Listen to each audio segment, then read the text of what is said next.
Quantique, quantique, quantique. Bon, c'est bon. Normalement, les zététiciens sont devant leur smartphone ou leur ordinateur. C'est bon, j'ai leur attention. On va revenir un petit peu sur tout un débat qu'on a eu avec des zététiciens que j'aime bien. J'ai d'ailleurs invité sur la chaîne. Deux zététiciens que j'ai invités sur la chaîne, Mandax et Gaïs de la chaîne Geek and Fit.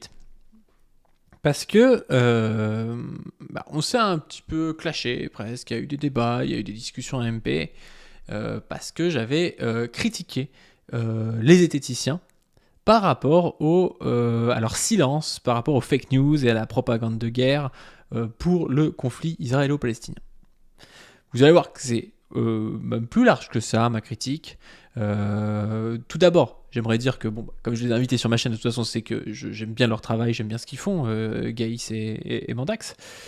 Et que le but, c'est surtout pas que vous les harceliez ou je ne sais quoi, même si je sais que j'ai pas une communauté d'harceleurs. J'ai pu d'ailleurs le remarquer quand j'ai fait une vidéo l'autre jour sur un nouveau droit tardé et qu'il a quasiment pas eu de commentaires. Je suis assez content de vous, donc continuez comme ça.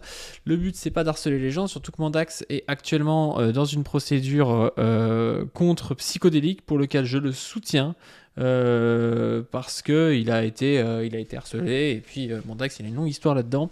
Il a énormément d'abonnés donc il n'a pas non plus que ça à faire d'avoir des notifications tout le temps, donc voilà, laissez-le un peu tranquille. Qui regarde la vidéo ou non, c'est pas forcément le problème, même si ça s'adresse un peu à lui, ça s'adresse à d'autres zététiciens.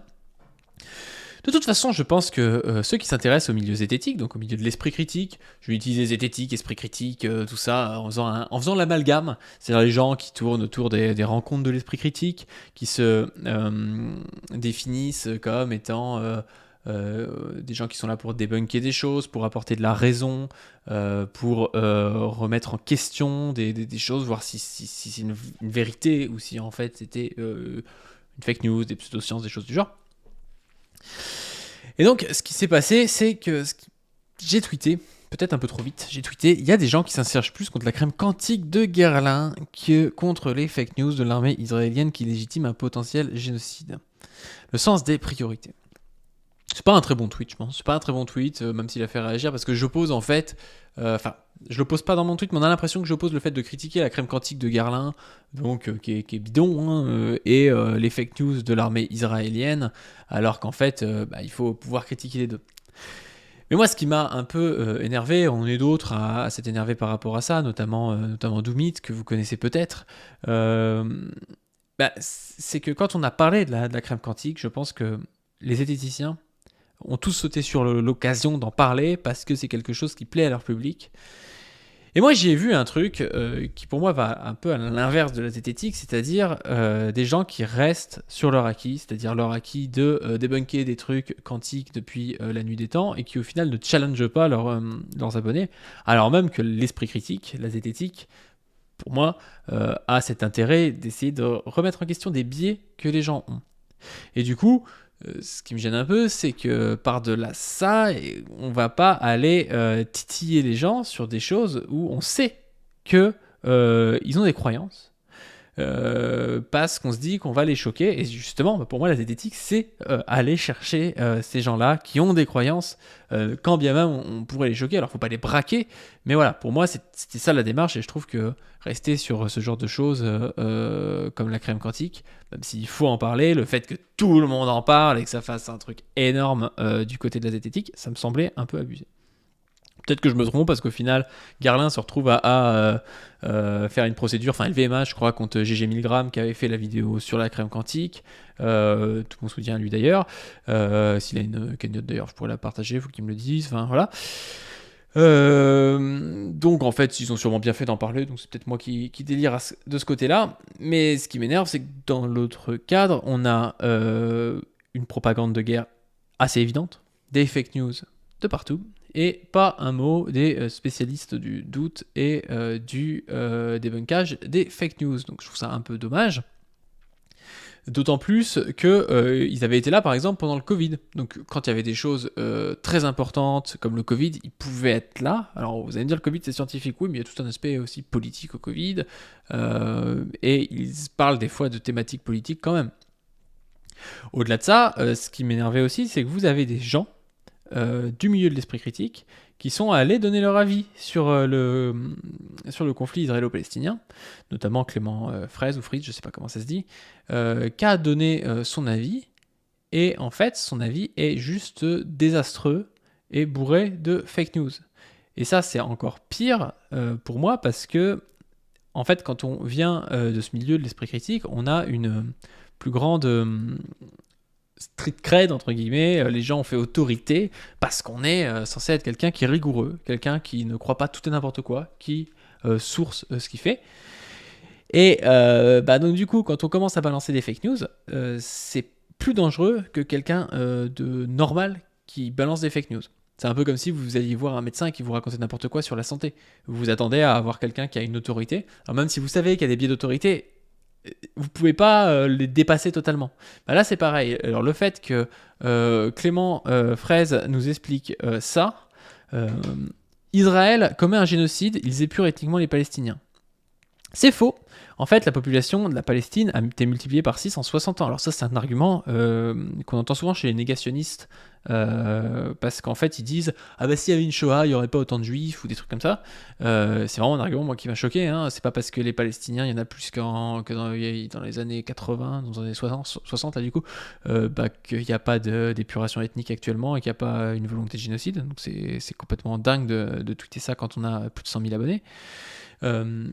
Israël occupe Gaza, c'est de l'occupation. Faux, Israël n'a plus de force armée à Gaza depuis 2005. Alors ça, c'est vraiment aussi honteux, parce que, si vous voulez, la phrase « Israël n'a plus de force armée à Gaza depuis 2005 » est vraie, mais elle contrôle les entrées et sorties dans la bande de Gaza, elle contrôle le territoire maritime, elle contrôle s'ils ont de l'électricité, internet, de l'eau, de la nourriture.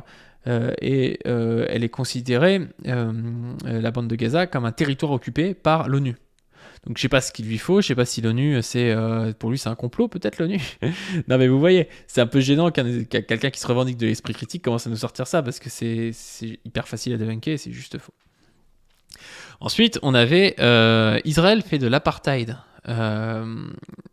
Faux. Plus de 2 millions d'Arabes vivent et travaillent et votent en Israël. Peuvent aussi diriger des entreprises. Au fait, il y a des parlementaires arabes en Israël et des membres de la Cour suprême, des universitaires et des... je sais pas la suite. Bref, mais voilà. C'est pas parce qu'il y a 2-3 pélos au Parlement et parce qu'il y a des Arabes qui votent et travaillent en Israël qu'il n'y a pas d'apartheid. En Israël, il y a plusieurs types de passeports et t'as pas les mêmes droits civiques selon si t'es un Israélien juif, si t'es un Palestinien de 48, si t'es un Palestinien cisjordanien, si t'es un Palestinien de Jérusalem, ou si t'es un Palestinien de la bande de Gaza. T'as pas les mêmes droits pour chaque passeport. Donc il y a une vraie variation de droits selon les origines ethniques des personnes. Bref, ça m'a pas mal énervé. Et ce qui m'énerve aussi, c'est que il n'y a pas de réaction des milieux de l'esprit critique quand il y a des membres de leur milieu qui balancent des dingueries comme ça sur la politique. Il n'y en a pas. Ça, c'est dérangeant aussi. Alors, moi, de ce que m'a dit Gaïs, c'est qu'il n'est pas au courant. Et ça, c'est vrai. Moi, de toute façon, je visais pas Gaïs et Mandax dans mon tweet. C'est pas particulièrement eux. Mais c'est vrai que je suis peut-être un peu dur avec eux, parce que si ça se trouve, ils ne savent pas. Et quand on ne sait pas, on n'est pas responsable du coup de ce que tweetent les autres, d'aller leur en parler, quoi.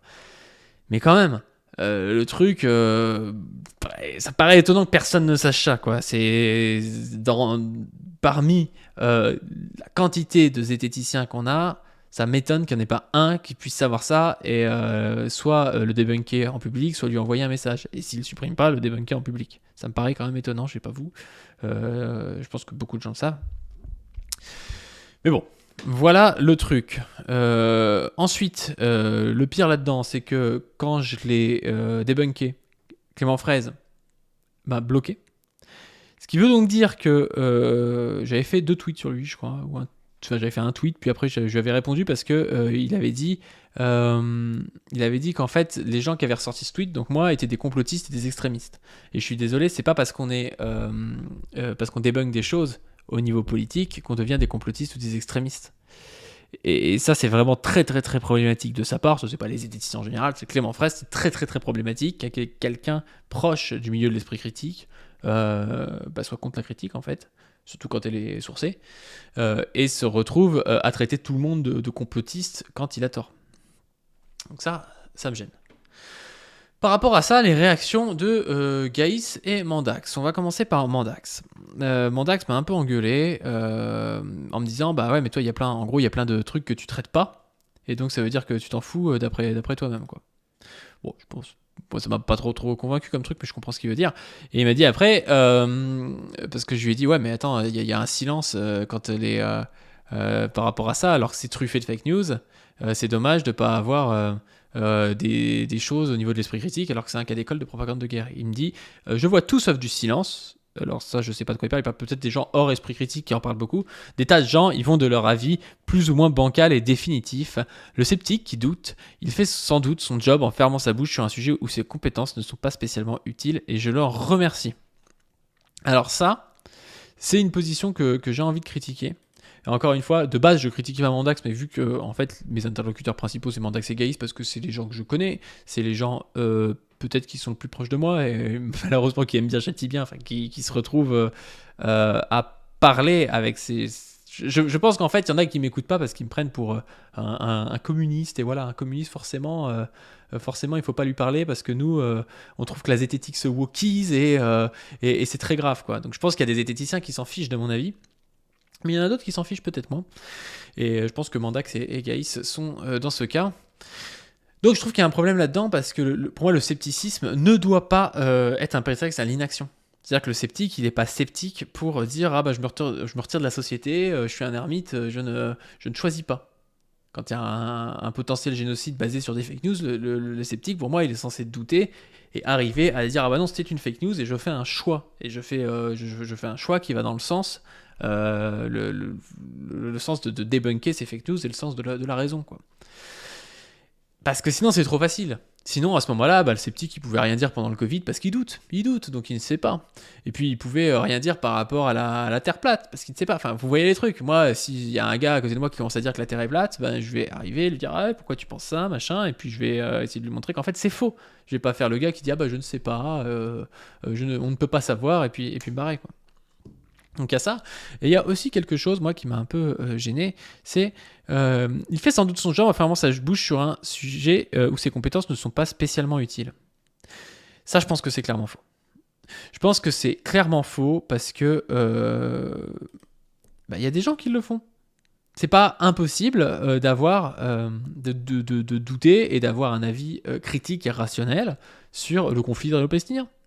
Et d'ailleurs, il y a une très bonne chaîne que je vous ai conseillée dans une vidéo précédente qui fait ça. Je l'ai découvert justement grâce à ça, on m'a envoyé ça, on m'a dit regarde cette chaîne, c'est quelqu'un qui fait de la zététique appliquée à la politique, je connaissais pas, ça vient de commencer, et puis c'est surtout une petite chaîne, il y avait 2000 abonnés quand j'ai connu, je crois, alors j'ai fait un peu de pub, il est à 4500, pas que grâce à moi, mais il y a quand même des gens de la commu, je pense, du coup, qui doivent être abonnés. Cette chaîne, elle s'appelle Lex Empiri. C'est écrit comme ça. Je vous invite à vous y abonner. Je suis pas abonné avec ce compte. Je vous invite à vous y abonner. Et puis surtout, je vais l'inviter sur la chaîne mardi. Parce que plutôt que de critiquer les zététiciens, j'ai quand même compris un peu la critique que m'ont fait Gaïs et Mandax. C'est-à-dire que plutôt que de les critiquer, Mandax, il n'y a peut-être pas que ça à foutre non plus de parler du conflit, je peux le comprendre. Bah, pourquoi pas moi inviter quelqu'un et faire profiter de ma visibilité à quelqu'un qui fait ce travail. Or, Lex Empiri fait ce travail de zététique appliqué à de la propagande de guerre. Alors il a fait le conflit israélo-palestinien là, mais il a aussi parlé de plein de trucs, de la Libye, de l'Afghanistan. Il a parlé aussi du conflit en Yougoslavie. Enfin voilà. Il va continuer à parler de ça et du coup on le recevra mardi sur Twitch. Je vous invite vraiment à être là, ça va être très intéressant de comment est-ce qu'on peut avoir une approche méticuleuse, une approche rationnelle le plus possible sur des faits politiques. Alors évidemment, je comprends que Mandax a un peu peur de ça parce que quand on est plus habitué au sens plus dur comme lui ou à de la biologie ou des trucs comme ça paraît un peu vague les faits politiques. Mais je veux vraiment dire que les faits politiques ont une rationalité et qu'on peut appliquer l'esprit critique et trouver quelle est la bonne réponse entre plusieurs réponses, la meilleure, on va dire, réponse au niveau des sciences politiques. Et ça, c'est un critique que je veux faire, du coup, surtout à Gaïs, en plus de Mandax, parce que Gaïs, il prétend un peu ça. Il s'est un peu foutu de moi en disant en gros que on veut qu'il parle de politique, mais s'il parle de politique, ils n'auront peut-être pas la même vision que moi. Et du coup, moi après, je voudrais qu'ils aient ma vision. Sauf que derrière ça, il y a l'idée que la politique, c'est une histoire un peu d'opinion. Chacun pourrait avoir ses opinions politiques. Le débunker des étoiles, il a ses opinions. Clément Fraise a ses opinions, j'ai mes opinions. Bah non, en fait, non. Alors oui, on a des opinions, évidemment, derrière tout ça, mais il y a des opinions qui sont plus vraies que d'autres. Et ça, on peut le montrer alors en politique, même partout. Je pense qu'en général, il n'y a pas de vérité absolue, mais en politique encore moins qu'autre part. En politique, c'est plus compliqué d'avoir une vérité, d'être sûr de son truc qu'en physique, c'est sûr. Je suis d'accord avec toi. Mais c'est pas impossible. Et la vérité ne doit pas être vue comme un truc qui serait forcément vrai de tout temps, un truc transcendant l'histoire. Mais en fait, simplement, la meilleure réponse selon les connaissances qu'on a actuellement. Et ça, les zététiciens nous l'enseignent bien. C'est pour ça que moi j'aime bien la zététique, c'est très intéressant. Les zététiciens nous l'enseignent bien.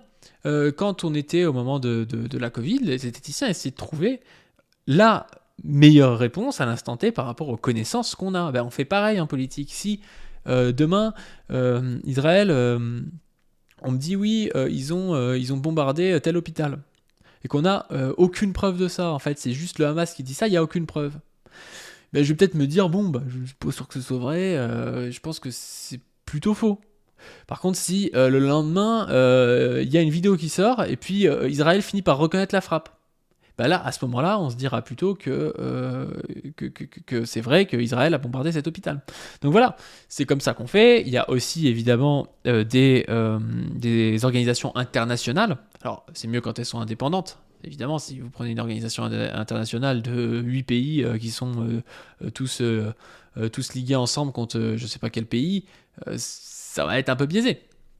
Mais voilà, il y a moyen de faire des choses. On en parle mardi avec Lex Empiris. C'est la première annonce que je voulais faire dans cette vidéo par rapport à ça et la première bonne solution que j'ai trouvée par rapport à ce débat. Parce que c'est un peu chiant de s'engueuler avec des gens qu'on considère, comme Mandax et Gaïs, mais au moins l'intérêt, c'est d'essayer d'en faire quelque chose de constructif. Et je pense que ça, c'est constructif, de mettre en avant des gens et d'essayer d'apprendre de ce qu'ils peuvent nous apprendre, parce que moi, je trouve ça très très intéressant ce que fait Lex Empiris.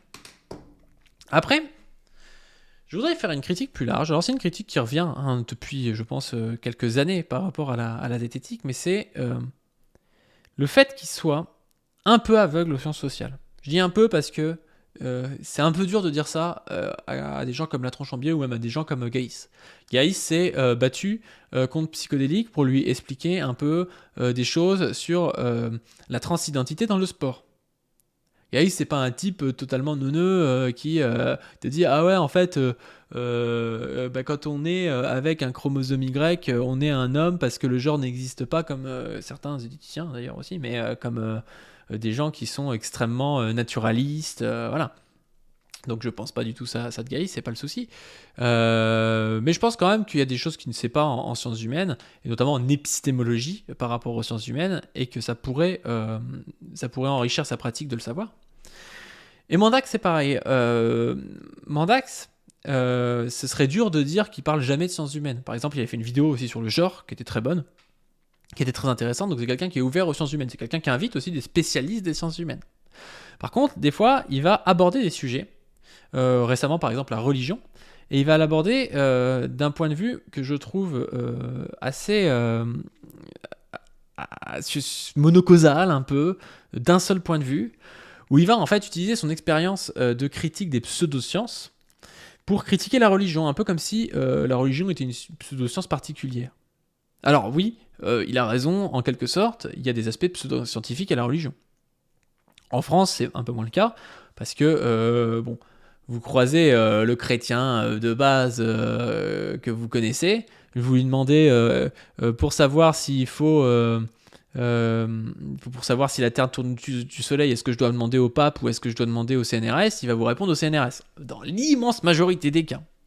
Donc, dans certains pays, notamment la France, c'est quand même beaucoup moins vrai que les gens tirent les connaissances qu'ils ont du monde de la religion. Mais il y a des gens qui tirent les connaissances qu'ils ont du monde de la religion, notamment dans certains milieux plus sectaires, plus intégristes. Donc il a en partie raison. Mais il occulte tout ce qu'il y a autour de la religion. La religion, c'est pas quelque chose juste en soi qui porte un discours sur le monde qui va s'opposer au discours rationnel. Parce que ça marche un peu comme ça, je trouve, chez Mandax et chez d'autres esthéticiens. On croirait que la religion, c'est un discours sur le monde. Et puis, du coup, ce discours n'est pas forcément rationnel. On peut le critiquer avec le discours scientifique.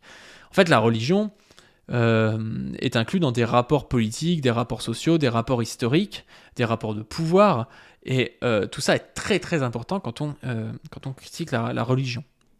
Si on entend la critiquer de manière générale et pas juste critiquer quelque chose qui serait juste le texte religieux par exemple, en tant qu'il serait un discours sur la connaissance du monde. Bref, je vais prendre un exemple pour que ce soit clair.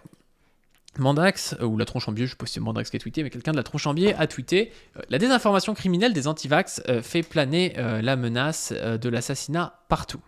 Au moins 5 morts au Pakistan, et puis chez nous, des discours d'appel à la décapitation des médecins, à la punition des journalistes, etc.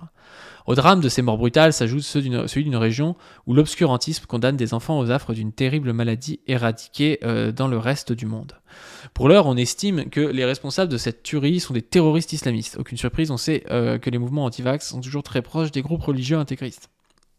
J'ai liké parce que, bon, c'est vrai, en fait, il y a tout un aspect qui est vrai. C'est-à-dire, oui, si les mecs ont buté des gens qui venaient faire une campagne de vaccination, on peut évoquer le fait qu'il y ait des anti-vax. Par contre, je l'ai aussi cité en tweet pour lui apporter d'autres informations. Parce que quand on a 5 morts au Pakistan, et qu'on regarde un peu où c'est, et qu'on se retrouve en fait dans le nord-ouest du Pakistan, il faut avoir un peu de connaissances en géopolitique. Qu'est-ce qui se passe en ce moment dans le nord-ouest du Pakistan ? Si vous tapez attentat Pakistan par exemple, vous allez tomber sur plein d'articles, parce qu'en fait il y a plein d'attentats. Là le 31 juillet, là le 12 décembre, le 13 décembre, le 29 septembre, il y en a eu aussi le 3 novembre, en début d'année, enfin voilà.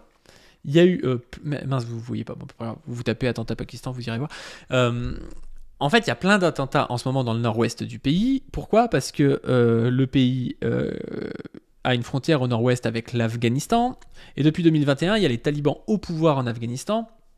Donc il y a un mouvement de population vers le nord-ouest du Pakistan. Donc des Afghans viennent au nord-ouest du Pakistan. En réalité, des mouvements de population, il y en a depuis un bail, parce que depuis 2001, il y a quelque chose qui s'appelle l'impérialisme et qui s'appelle les Américains, qui viennent foutre la merde dans ces pays, et des Afghans sont partis aussi en Afghanistan. L'Afghanistan est le pays où il y a le plus de réfugiés au monde, 1,7 million d'Afghans, je crois. Il y a des tensions, du coup, à ce niveau-là. Donc, vous voyez déjà que c'est un peu compliqué. En plus de ça, ces attentats sont faits souvent par le TTP. Alors le TTP ou le TJP, c'est un groupe, j'ai oublié son nom. Le TTP, c'est... attentat Pakistan, je vais vous le trouver. Tac. C'est un groupe affilié aux talibans, en fait. Voilà. Tehreek-e-Jihad Pakistan, un nouveau groupe affilié aux talibans pakistanais. Du Tehreek et Taliban Pakistan a revendiqué l'attaque. Donc en fait, vous avez des groupes talibans qui seraient plutôt à la solde de l'Afghanistan, mais l'Afghanistan le nie, qui viennent faire des attentats au Pakistan. Ces attentats, ils sont faits pas que sur des gens qui font des vaccins. Même là, c'est la première fois à ma connaissance que c'est sur des gens qui font des vaccins. Il y a un attentat par exemple dans une mosquée. Est-ce que du coup, la Tronchambier aurait pu dire que la haine anti-musulmane fait faire des attentats ? Parce que si, quand c'est sur des gens qui vaccinent, c'est la haine contre la haine anti-vax, peut-être que quand c'est dans une mosquée, c'est de la haine anti-musulmane. Mais en fait, là, c'est des talibans, donc c'est un peu débile. Donc voilà, on peut pas faire vraiment le lien de cause à effet comme ça. Et en plus de ça, pour rajouter de la complexité au truc, en 2011, vous avez eu une campagne faite par les services américains, par la CIA, c'est d'ailleurs dans l'article que la Tronchambier partage, cette méfiance alimentée, donc cette méfiance envers les les vaccins est alimenté par des religieux ultra-conservateurs. C'est accru après l'organisation d'une fausse campagne de vaccination par la CIA pour retrouver le chef d'Al-Qaïda, Oussama Ben Laden, tué en 2021 à Abbottabad au nord. Donc vous voyez qu'il y a tout un truc qui est très complexe. Et moi je trouve que quand on lit des trucs genre au drame de ces morts s'ajoute celui d'une reine où l'obscurantisme condamne des enfants au havre d'une terrible maladie éradiquée dans le reste du monde, eh bien, on a un discours qui, certes, sur la surface est vrai, mais qui dénonce un effet de quelque chose qui est beaucoup plus large et qu'on peut pas occulter. Parce que l'obscurantisme, là, il vient pas du tout de nulle part. Et on doit évoquer l'impérialisme américain. Ça, c'est une chose qui est sûre. On doit évoquer aussi les tensions entre l'Afghanistan des talibans et le Pakistan. On doit évoquer plein de choses comme ça. Or, en faisant ça, on se retrouve dans une lutte un peu comme la lutte des Lumières, où on aurait la raison qui devrait combattre le discours obscurantiste des religions qui seraient contre la raison. Et vous voyez le truc ? Si vous voulez, c'est pas forcément faux, mais c'est extrêmement en surface, et ça ne donne pas du tout les enjeux de cet attentat. Et je vois pas pourquoi est-ce que la Tronchambier, si elle veut pas parler de politique, se met à tweeter là-dessus, parce qu'en fait, là, si elle tweet sur cet attentat, elle tweet sur un fait politique, et elle doit proposer une analyse qui prend en partie le contexte politique. Pas qui prend en partie uniquement l'histoire des antivax et puis de l'obscurantisme religieux. Et ça s'est vu notamment sur leur dernier live de la Tronchambier où ils ont invité Jack Le Fou. Alors Jack Le Fou, on a déjà parlé, on a déjà dit que ce qu'il faisait en fait c'était quelque chose qui avait un intérêt dans des endroits où il y a beaucoup de religions, où il y a des religions d'État, où la religion exprime un rapport de pouvoir. Mais par contre, en France, c'est plus compliqué que ça parce que taper sur l'islam va forcément, à un moment donné, être associé au fait de taper sur les musulmans. Alors même si lui dit que c'est pas ce qu'il veut faire, déjà, je l'inviterais du coup à arrêter d'appeler ses vidéos un musulman en sueur pour je sais pas quoi, ce musulman bug quand on critique l'islam ou je sais pas quoi. Enfin, ça éviterait vraiment de cibler les musulmans. Je vois pas trop pourquoi il fait ça du coup. Et en plus, dans la vidéo, alors je vais vous retrouver, j'ajouterai au montage, je vais retrouver le minutage, mais il dit explicitement que l'islam et les musulmans sont liés en fait. Donc du coup, je vois pas trop pourquoi il fait après mine de pas comprendre quand on lui explique qu'en France, taper sur l'islam, ça fait un peu le jeu des islamophobes, c'est-à-dire des gens qui tapent sur les musulmans, plus généralement même sur les immigrés, et donc de l'extrême droite française. Bon, déjà, moi personnellement, à la place de la Tronchambier, je l'aurais pas forcément invité. La Tronchambier font ce qu'ils veulent. Pour parler de la situation en Algérie, ça peut être intéressant. Moi, j'ai écouté tout le live. Je trouve que Jack Le Fou fait du Jack Le Fou, que c'est un peu chiant. Il coupe beaucoup la parole à l'autre invité que j'aurais bien aimé écouter, et même à Mandax. Et au final, la personne la plus importante, la plus intéressante du live, moi, je trouve que c'est Mandax. Et c'est un peu dommage parce qu'on connaissait déjà un peu son avis du coup à Mandax là-dessus. Mais bref, je vais juste vous mettre l'édito de ce live, l'édito de Mandax. Et on va voir encore une fois cette espèce de critique parcellaire qui prend la religion presque pour une pseudo-science et comme une cause de plein de choses, où au final, moi je pense que c'est plutôt une conséquence juste une idéologie qui exprime des rapports concrets matériels et des choses beaucoup plus matérielles, on va dire. Enfin bref, regardez ça et on va la commenter.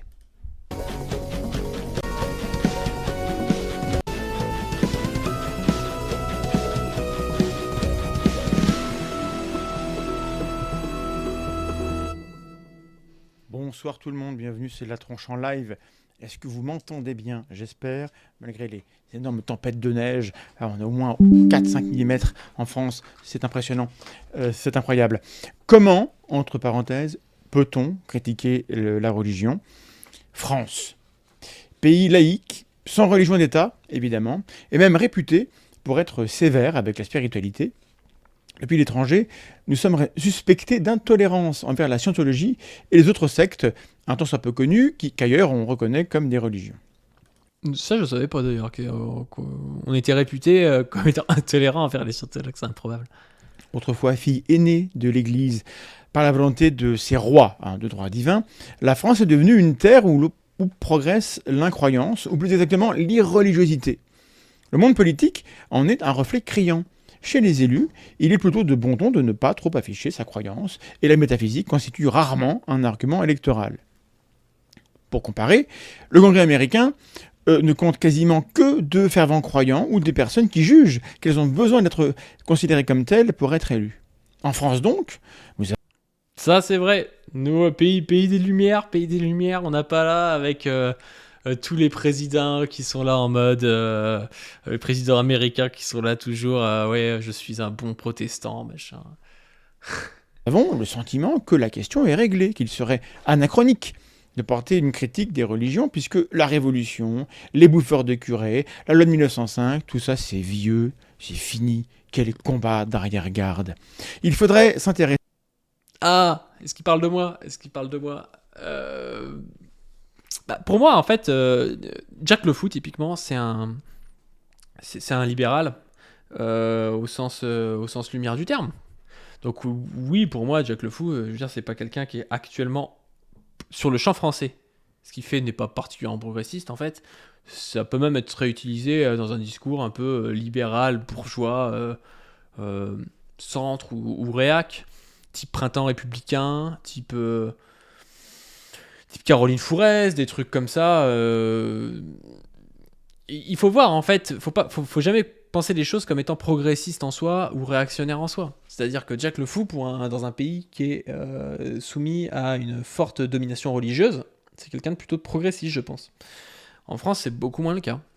C'est beaucoup moins le cas, et c'est vrai que c'est un combat actuellement qui n'est pas forcément un combat d'avant-garde, le combat de lutte contre la religion. Je ne parle pas de lutte contre les sectes parce qu'il en passe par après, et c'est pour ça qu'il ne faut pas tout mélanger. La lutte contre le terrorisme, contre les sectes, contre tous les types d'embrigadement, c'est très important. Par contre la religion en général, étant donné que la religion n'a pas une forte prégnance dans la société, n'a pas de structure de pouvoir comme elle pouvait l'avoir au niveau du XVIIIe siècle, ça n'a rien à voir en fait. Vous n'avez pas plein de terres, de trucs, des impôts qui vont à l'église, vous ne devez pas passer forcément par un prêtre ou je ne sais quoi pour faire des choses. Aujourd'hui en France, vous pouvez très bien, à part si vous vivez en Alsace, n'avoir aucun rapport avec aucune église quelconque, quelle qu'elle soit. Donc voilà, c'est pas pareil, et il faut le dire. Et le problème, c'est que par contre, vous pouvez très bien avoir un discours d'extrême droite, ou un discours même centriste, qui tape sur les religions. Ça existe. Bon, souvent, c'est plus l'islam que les autres, mais justement, avec Jack, comme Jack, c'est un militant plutôt anti-islam, parce que c'est ce qu'il connaît, anti-islam sunnite, ça peut poser un peu problème. À des sujets politiquement plus sérieux, etc. Seulement plus de 50 000 enfants vivent dans des milieux sectaires dans notre pays. Voilà, ça, je pense que c'est pas forcément... ça n'a pas forcément un rapport évident. Il y a des millions de croyants en France, on va pas nous dire qu'ils sont tous sectaires. Et du coup, on pourrait s'intéresser plus particulièrement aux dérives sectaires. C'est-à-dire, c'est ce qu'ils font à la Tronchambier, je dis pas qu'ils le font pas, mais s'intéresser aux dérives sectaires, c'est beaucoup plus précis, on va dire. Et la religion y joue souvent un rôle prépondérant. Des millions de citoyens vivent sous l'influence d'une famille ou d'un environnement où la religion pèse du poids de ses jugements, de ses interdits, de ses obligations. N'est-il pas un peu facile ? Après, en tant que système de valeurs, et non plus en tant que rapport de pouvoir, oui, la religion, ça peut être chiant, mais en fait, tu peux te faire traiter je sais pas, j'ai pas envie de dire le mot pour pas me faire mal, d'homosexuel par ton père au nom de la religion chrétienne, au nom de la religion musulmane, ou juste parce que c'est un réac un peu random. Et dans tous les cas, ça changera pas grand-chose, quoi. Et vous pouvez avoir un père musulman, avoir un père... chrétien qui va pas vous traiter d'homosexuel. Je dis traiter parce que je voulais dire un autre mot, parce que voilà, il a pas un système de valeurs qui est réactionnaire. Tous les religions ne sont pas réactionnaires. Considérer que les religions ne sont plus un problème quand elles n'affichent plus leurs ambitions politiques, tout en continuant d'exercer le pouvoir qu'elles cultivent sur les populations qui sont souvent fragilisées ou traitées de haut. À certains, il semble facile d'oublier les premières victimes des dogmes que sont les personnes à qui on inculque ces dogmes. Les religions se sont fait la guerre pendant la quasi-totalité de leur histoire, mais veulent nous... Voilà, ça, vous voyez, c'est ce dont je parlais. Les religions se sont fait la guerre pendant la quasi-totalité de leur histoire.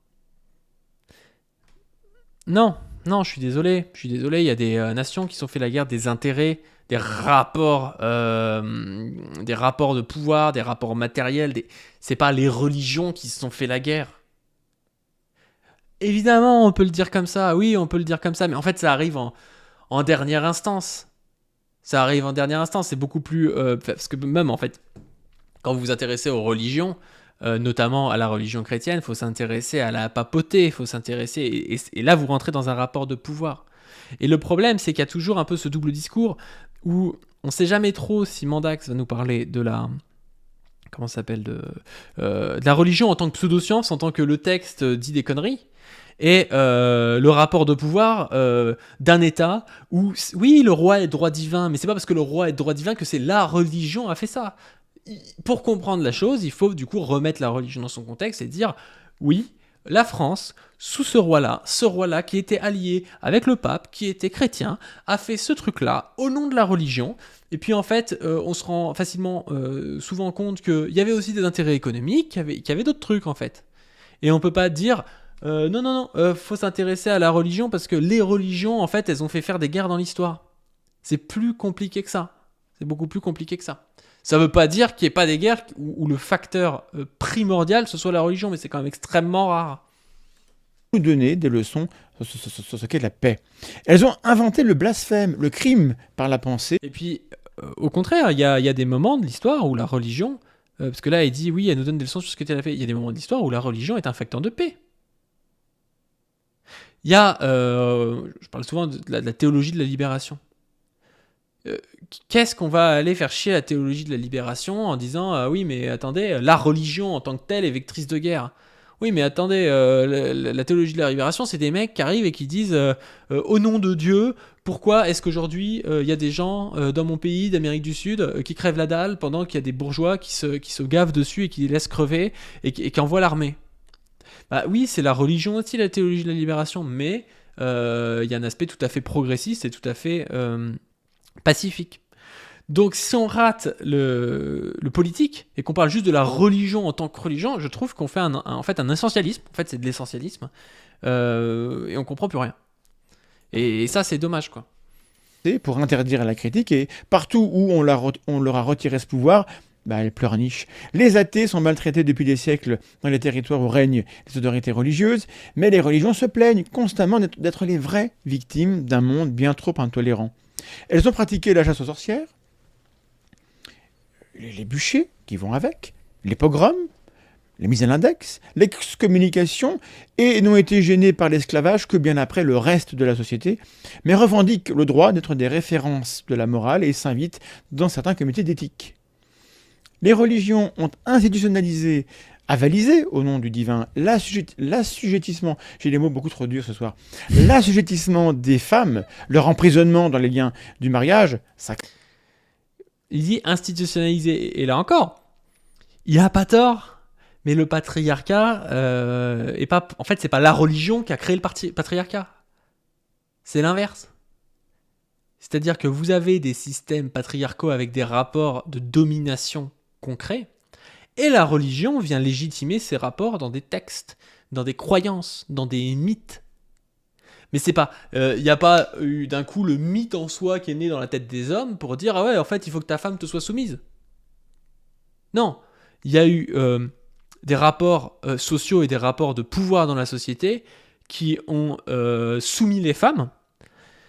Et a posteriori on a dit oui mais en fait elles sont soumises parce qu'elles doivent l'être parce que Dieu l'a voulu. C'est comme ça que ça s'est passé. Et donc du coup on peut pas arriver et dire c'est la faute à la religion si les femmes sont soumises. C'est pas ça. Même si je suis d'accord avec lui, aujourd'hui, il y a plein de femmes qui sont soumises à cause de la religion. Et c'est pour ça, encore une fois, que je répète ce que je veux dire. Le travail de Mandax, c'est bien. Et dans les zététiciens, je dis, pour moi, c'est un des meilleurs, c'est un des plus progressistes. Le truc, et quand je dis progressiste, c'est un... C'est synonyme de rationnel. Hein. Voilà, le progrès rationnel, la raison dans l'histoire, a dit Hegel. Hein, la raison. Hein. Voilà, moi je suis. L'histoire, pour moi, est une pure téléologie qui mène à la raison. Et il n'y a qu'une seule histoire. Et puis il y a une hiérarchie comme ça des continents. Il y a des continents plus raisonnables que d'autres. Hein. Oui, Hegel, ouais, il y a des trucs bien, mais il y a des trucs un peu bizarres aussi. Ne demandez pas à Hegel ce qu'il pense de l'Afrique. Bref, on continue. Et l'impunité des hommes qui abusent d'elles ou des enfants, mais elles disent exactement le contraire. Les religions ont toujours prôné l'inégalité entre les bons croyants et les autres, mais comme ça fait moins recette de nos jours, alors ça n'a jamais existé. À travers le monde, la pratique des mutilations génitales. Oui, mais pourquoi? Voilà, il dit les religions ont toujours fait ça, mais maintenant elles n'assument plus, elles disent que c'est plus ça et ça n'a jamais existé. Ça veut bien dire que les religions se réinterprètent dans l'histoire et qu'aujourd'hui elles ne prônent plus ça. C'est quand même quelque chose qu'il faut noter. Alors oui, on peut passer notre temps à critiquer comment était le catholicisme au XIIe siècle, mais aujourd'hui c'est intéressant de s'intéresser à comment est le catholicisme en France actuellement, comment est l'islam en France actuellement, comment est le judaïsme en France actuellement. Et évidemment, je le répète, pour ceux qui n'ont pas vu les vidéos sur Jack le Fou, vous pouvez aller voir ces vidéos sur Jordanix, je réponds à Jordanix et tout. Ça n'a rien à voir avec ce qui se passe actuellement, par exemple, en Iran. Évidemment que ce qui se passe actuellement en Iran, avec une domination qui est légitimée par l'islam qui est rigoriste, qui est mis en avant et qui va dans toutes les sphères du privé des gens, ça c'est extrêmement critiquable et ça doit être critiqué par les militants progressistes, hein, et on doit aider les gens qui là-bas luttent contre ce système de domination qui passe par l'islam. C'est pour ça que ça faut avoir une vision un peu souple. Chez les enfants se fait d'abord au nom de la religion. On a fait un live dessus il y a quelque temps. L'apostasie est punie de mort dans les textes de l'islam. On a beaucoup tué pour cette raison ailleurs aussi. Et d'ailleurs, quand Dieu réclame que vous égorgiez votre enfant en sacrifice, il faut y voir une preuve d'amour. C'est l'amour et la grandeur de Dieu que les terroristes ont à la bouche quand ils massacrent leurs victimes. Bon, calmons-nous. Tout ça est très à charge, j'en ai bien conscience. On pourrait discuter des liens de causalité avérés, apporter des nuances bien. Je crois qu'il a parlé de l'excision avant. Bah, l'excision, c'est pareil. L'excision, ça se comprend mieux par le patriarcat que par la religion, quand même.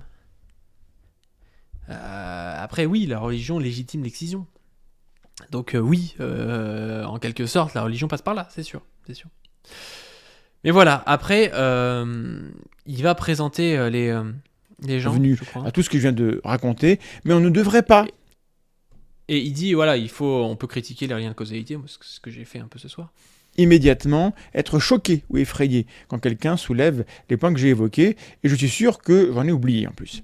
Critiquer, même avec excès, les idées religieuses, les textes, les discours, ça devrait être d'une profonde banalité dans une société démocratique garantissant la liberté d'expression. C'est sûr que tout le monde peut critiquer les dogmes religieux, c'est pas le souci, ouais. Enfin, de mon point de vue, après, il y a peut-être des gens qui sont pas d'accord avec ça, mais je pense que c'est plutôt eux qui ont tort et qui veulent être dans une société très peu, où on est très peu libre de critiquer les dogmes. Mais c'est pas du tout le point de vue de la gauche de manière générale. Par contre, on a vu dans l'histoire la droite essayer de nous empêcher de critiquer notamment la religion catholique. Critiques et même les moqueries adressées aux intégrismes, aux rituels, aux valeurs arriérées et plus généralement aux croyances des gens qui vivent avec nous, cela ne devrait pas recevoir pour réponse des coups de Kalachnikov ou l'indignation de gardiens de la bien-pensance ou l'invitation à se taire, à parler d'autre chose, à respecter les croyants, entre guillemets. Et si l'on trouvait... Après, respecter des croyants, ça dépend comment tu le fais, parce qu'en fait, tu peux créer énormément de réactance aussi en faisant une critique un peu vive, on va dire, un peu trop vive des religions. Par exemple, le New Atheism américain, qui est un mouvement dont Jack le Fou parle pendant le live, hein, et dont il se réclame, de ce que j'ai compris, hein, quand ils viennent et qu'ils ont je crois que c'était des t-shirts ou des drapeaux où ils se foutaient un peu de la gueule des croyants, en disant les adultes ayant un ami imaginaire sont stupides. C'était un slogan à un moment où ils avaient du matériel publicitaire là-dessus. Je suis désolé, mais je vois pas l'intérêt de faire ça, quoi. Je vois pas l'intérêt de faire ça. Et tu vas créer en fait plutôt de la réactance. Et tu vas te retrouver avec des gens qui vont se dire ouais, en fait ce type-là me respecte pas, je vais rester avec les gens qui me respectent, qui sont de ma famille, qui sont de ma religion et des trucs comme ça. Donc faut quand même faire gaffe à comment on le fait, mais pareil quand on fait de la politique. Je veux dire, si moi ce soir j'insulte tous les zététiciens, ils vont tous se dire ouais, qu'il ait raison ou pas, c'est un connard. C'est pour ça que j'essaie moi d'être un peu ouvert d'esprit. Alors il y a des gens avec qui je vais pas forcément le faire, parce qu'il y a des gens que je considère comme de toute façon ils sont extrêmement réactionnaires, et puis des fois je suis juste énervé parce que voilà, il y a des gens qui tiennent des propos qui sont tellement graves que ça m'énerve, quoi. Mais bref. Plus de respect envers les croyants dans la critique des religions et de l'aliénation qu'elles produisent que dans l'amalgame incessant qui empêche les individus de penser par eux-mêmes et les force à défendre un totem pour avoir le droit d'exister. Je ne fais que poser la question, comme dirait l'autre. Et j'ai avec moi, ce soir, en direct, 2 invités qui auront certainement des réflexions à ce sujet. Je précise que dans les émissions La Tronche en live, les invités sont généralement des spécialistes, chercheurs ou chercheuses qui viennent partager leurs connaissances d'un domaine. Ce soir, mes invités ne sont pas des théologiens ou sociologues des croyances, mais des personnes qui pratiquent la critique de la religion, qui sont témoins des difficultés particulières de l'exercice, et c'est à ce titre que je les invite. Moi-même, je suis... Et ça, je voulais vous le mettre jusque là parce que ça, vraiment, j'ai pas compris pourquoi est-ce que Mandax a fait ça. Je trouve ça très très très problématique sur un sujet comme ça où je pense que mes critiques sont assez valables. C'est-à-dire que Mandax a vraiment une manière très particulière de parler de la religion, qui pour moi est trop restreinte, mais à la limite qui a de l'intérêt, parce que quand il parle de la religion, du coup, quand il parle d'un truc précis, il va être précis sur son truc, au moins, on va dire. Parce qu'il va pas partout, il y a des trucs qu'il connaît pas. Ok. Mais ça aurait été intéressant qu'il nous parle de ça avec des sociologues de la religion, avec des gens qui connaissent bien la religion, qui travaillent là-dessus, qui travaillent aussi sur la critique de la religion, des trucs comme ça. Surtout dans un format Tronche en live où d'habitude il fait ça. Or là, il invite des gens pour nous parler de leur ressenti, de leur expérience. En plus, il nous invite quand même quelqu'un comme Jack, donc qui a une expérience avec des Algériens, qui sont du coup pas forcément des gens qui sont exactement dans leurs croyances comme les Français. Donc c'est un peu dommage parce que l'expérience de Jack, elle est très particulière. Et elle n'est pas forcément reproductible en France. Déjà, toute expérience n'est pas forcément reproductible, mais encore plus quand on parle d'expérience reproductive, enfin, quand on parle d'Algériens par rapport aux Français. C'est un peu comme si vous prenez les Iraniennes. On parle souvent des Iraniennes qui se dévoilent, et oui, les Iraniennes qui enlèvent leur voile et puis qui luttent contre la police du vêtement en Iran. C'est progressiste, il faut les soutenir. Par contre, souvent, vous avez des réacs qui reprennent ça et qui disent « Ah bah vous voyez, ça veut dire qu'en France, les femmes voilées, il faudrait qu'elles enlèvent leur voile, et ce serait ça qui serait progressiste, et celles qui veulent se voiler, c'est pas du tout progressiste. » Bah oui, mais en France, en fait, on milite aussi pour le droit des femmes à faire un peu ce qu'elles veulent. Peut être se voiler, ça peut ne pas être se voiler. Alors oui, si derrière vous avez une dynamique sectaire, une dynamique ultra-intégriste où elle est forcée à se voiler, là c'est différent. Mais la plupart des femmes, c'est pas le cas en fait.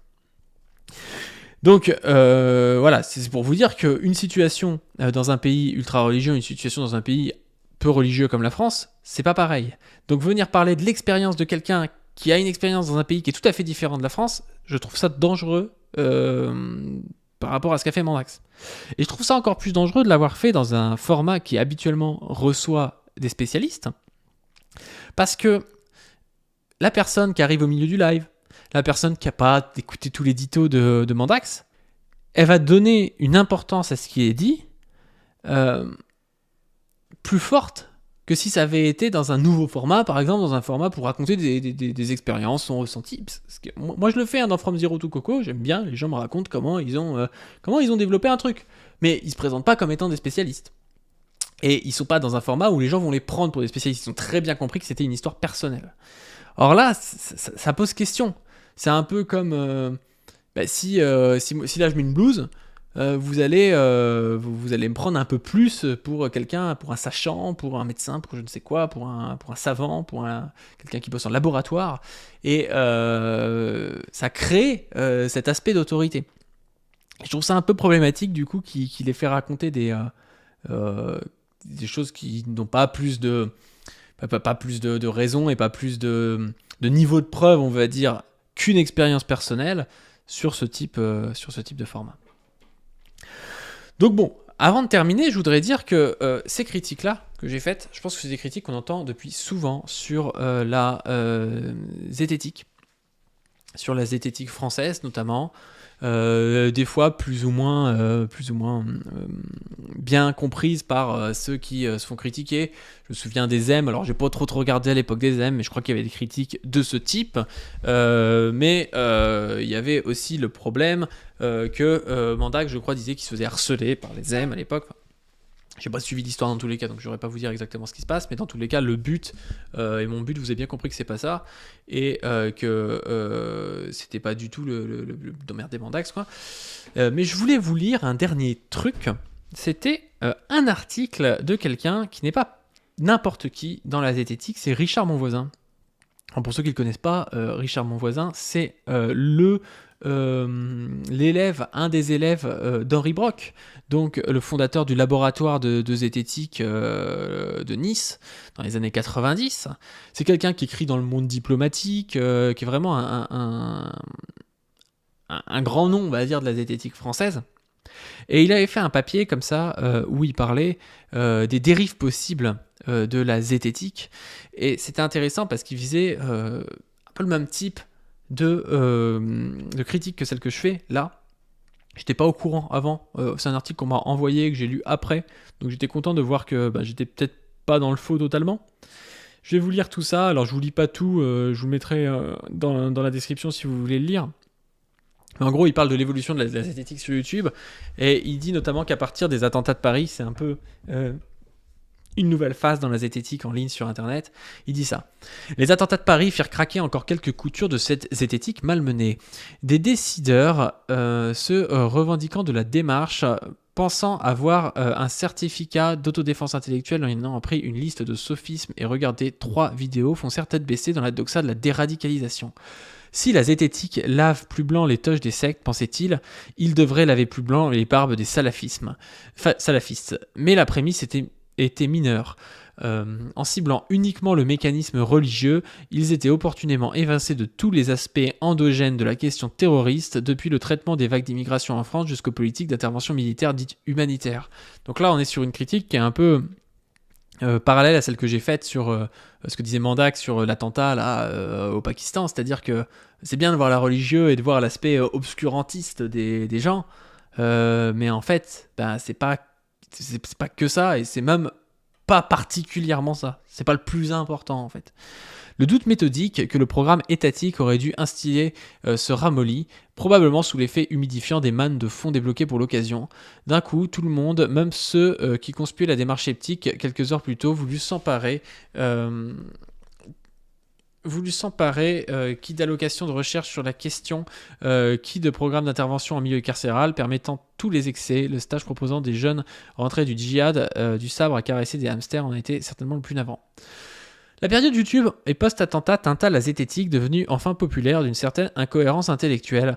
Comme le dieu de Pascal, la zététique était devenue une sphère infinie dont le centre était partout et la circonférence nulle part. Tout le monde pouvait y tailler sa blouse à sa convenance. Là où le programme critique de départ se voulait sans limite et même surtout envers soi-même, chacun put se complaire dans des positions parfois pantouflardes, promptes à débunker l'homéopathie, les croyances New Age et les allégations paranormales, mais beaucoup moins à aller regarder les détails des branches sur lesquelles le zététicien moderne de la génération Y est assis: patriarcat, privilège ratio, méconnaissance des sciences humaines et sociales, en particularité des minority studies. Et ça rejoint pas mal la critique que je fais, la critique aussi que Doumi fait, c'est-à-dire que oui, il faut critiquer l'homéopathie, les croyances New Age et les allégations paranormales, mais à un moment donné, on a un public qui est très habitué, et lui il parle de position parfois pantouflarde, c'est-à-dire d'habitude où on refait 30 000 fois la même chose, alors même que la démarche zététique était une démarche de doute envers soi-même. Et cette démarche de doute envers soi-même devrait amener à critiquer ses propres angles morts et ses propres biais, et il critique un peu du coup le zététicien moderne de la génération Y, qui est souvent d'ailleurs un mec, souvent blanc, donc qui a des angles morts, mais comme moi je les ai, moi je sais, c'est pareil, moi je suis un mec blanc, je me promène pas tout le temps avec ma carte d'identité sur moi parce que je me fais jamais contrôler en réalité, je suis pas une femme donc je sais pas ce que c'est d'avoir du harcèlement sexuel au travail, enfin voilà, il y a plein de choses comme ça, sauf qu'en fait en travaillant et en lisant de les sciences sociales j'ai fini par comprendre certaines choses et par m'intéresser du coup au vécu d'autres personnes, m'intéresser aux mécanismes et aux rapports de domination qui produisent ces vécus et qui produisent ces privilèges quoi. Et donc Richard Bonvoisin, élève d'Henri Brock, nous dit que c'est dommage que les zététiciens n'aillent pas voir par là et continuer le doute dans ce sens-là, quoi. Ensuite, il y a d'autres choses qui sont intéressantes, je crois. Alors que la zététique était à l'instar de l'éducation populaire cultivée comme un bien commun dans la lignée du laboratoire de zététique de l'université de Nice, Sophia Antipolis dirigé par Henri Brock, ou de diverses associations du comité para à l'observatoire zététique, elle a amorcé une sorte de start-upisation et s'est inféodée à des outils médias peu regardants du dit bien commun. Comble, elle est elle-même suspecte en présentant elle est elle-même devenue suspecte en présentant leur lutte de justicier de la lumière, de la technoscience contre les ténèbres, les gros sabots, légion de la communauté Z et écrase un peu trop fort les petites fleurs maladroites des contestations populaires. Critiquer les OGM ou les pesticides vous classe facilement bouffeur de fleurs. Discuter du spécisme vous ravale vite à un naïf mystique. Il est souvent difficile d'expliquer aux nouveaux créateurs de contenu ou influenceurs de réseaux sociaux se présentant rationalistes que la virulence d'une critique se nuance à l'aune du rapport de domination. Ça, je trouve c'est intéressant. La virulence d'une critique se nuance à l'aune du rapport de domination. C'est pour ça que quand on voit des trucs sur la chaîne de Jack le Fou en mode ce musulman en sueur ou des trucs du genre, je vais vous montrer ça. Donc on a des trucs comme là, un musulman sympathique mais en PLS, on a le complotisme et la victimisation chez un musulman qui voile la logique et la rationalité, un musulman veut me faire subir un exorcisme, qu'est-ce que ce trou noir qui engloutit les musulmans? Donc voilà, je trouve qu'il pourrait un peu relire Richard Bonvoisin quand il dit il est souvent difficile d'expliquer aux nouveaux créateurs de contenu influenceurs des réseaux sociaux se présentant rationalistes que la virulence d'une critique se nuance à l'aune du rapport de domination. En France, le rapport de domination, il fait que faut peut-être éviter de faire tourner un musulman en le ridiculisant sur des chaînes avec énormément de viewers d'extrême droite. C'est peut-être pas le top, on va dire. Un sophisme dans la critique du brevetage des semences ou le refus de puçage des troupeaux par quelques éleveurs est traité avec la même méthode, mais pas avec la même force qu'un sophisme de la plaquette de communication du syndicat agricole technocapitaliste FNSEA ultra écrasant en France. Donc c'est intéressant parce que Richard Bonvoisin il nous dit voilà, évidemment que les écolos ils font des sophismes, mais en fait un écolo tout seul qui fait un sophisme et la FNSEA qui est un syndicat technocapitaliste énorme qui fait un sophisme, ben, ça ne doit pas se traiter avec la même force. Il dit avec la même méthode oui, mais pas avec la même force. En rejetant dans la catégorie hippie une majorité de contestations anti-technologiques ou anti-industrielles, la zététique hype ressemble trop à un lance-napalm technolâtre, raillant les questions pourtant centrales sur le plan de la vie publique, comme la propriété des semences ou la casse méthodique de la paysannerie d'autosuffisance à échelle locale. Et ça, c'est un truc dont je parle assez souvent d'ailleurs. C'est-à-dire qu'il faut... je parle en tant que personne de gauche en général, il faut arriver à tendre la main. Et ben, c'est pareil. Si vous voulez que des gens viennent à l'esprit critique, il faut aussi tendre la main. Si vous arrivez et que vous leur crachez à la gueule, parce qu'il y a vraiment des zététiciens, je parle pas du tout de Mandax et de Gaïs, il y a des zététiciens qui sont insupportables et qui se foutent de la gueule des complotistes et qui se foutent de la gueule même des classes populaires en expliquant voilà, que machin ça c'est populiste et tout et c'est vraiment des débiles. C'est insupportable ça. C'est insupportable. Et c'est vraiment le truc qui fait aussi que ils deviennent une espèce de figure d'autorité détachée de la population et qui peuvent créer encore plus de complotisme parfois. Donc c'est pas du tout quelque chose à faire, quoi. Je ne cite pas de nom pour être gentil, mais Julien Pain et le débunker des étoiles se reconnaîtront. Hein. Bref, ça fait déjà une très très longue capsule. Et j'ai des annonces à faire. Je vous invite juste, si vous voulez aussi vous renseigner sur le New Athéisme américain. Parce que c'est un sujet qui est tangentiel à la zététique française. C'est-à-dire qu'il y a des inspirations de zététiciens françaises là-dedans. Et c'est un mouvement en fait athée militant qui a fini totalement libéral, voire libertarien, très scientiste, très réductionniste aussi, où on réduit les comportements humains à la biologie ou des trucs comme ça. C'est intéressant de voir ça. Vous pouvez aller voir le Wikipédia si vous voulez, et vous pouvez aussi aller voir des vidéos sur le net, sur le New Atheism ou le Nouvel Athéisme. C'est intéressant. Et je vous invite surtout à aller suivre le petit nouveau qu'on reçoit donc mardi sur la chaîne, Lex Empiri. Moi, je vous annonce que dorénavant, pour faire avancer l'esprit critique, pour faire avancer la rationalité, je débunkerai les conneries que je vois sur Twitter, sur YouTube, des trucs comme ça venant de zététiciens. Je le ferai parce que j'ai ce format-là qui peut me permettre de faire des choses courtes. J'ai pas que ça à faire normalement, sincèrement, j'avais autre chose à faire que de débunker des débunkers, des trucs comme ça. Mais je peux comprendre que Mondax n'a pas que ça à foutre non plus, Gaïs non plus n'a pas que ça à foutre. Et moi je dis qu'il y en a besoin, et quand je dis qu'il y en a besoin, je le fais, je l'ai fait avec mes chaînes YouTube. Je suis venu sur YouTube parce que je me disais que ma parole n'était pas représentée. Et ben je vais faire pareil, plutôt que de dire aux autres vous ne faites pas ça, je vais le faire. Je vais me mettre à débunker ces mecs-là. Et je vais aussi faire une série de vidéos sur l'épistémologie, des sciences sociales, le rapport à la raison, à la zététique. Donc une série de vidéos qui sera, je pense, en 4 ou 5 parties, qui sera faite avec Doomit pour vous expliquer tout ça et pour tenter d'aller vers toujours plus de rationalité et de faire avancer en tendant la main aussi ceux qui parmi les militants pour la raison, pour l'esprit critique, comprendront nos arguments et se diront qu'au fond on n'a pas si tort que ça. Dernière chose, n'oubliez pas de donner. Chaque euro est quantique ce soir, chaque euro est quantique, donc donnez, et je vous dis à plus.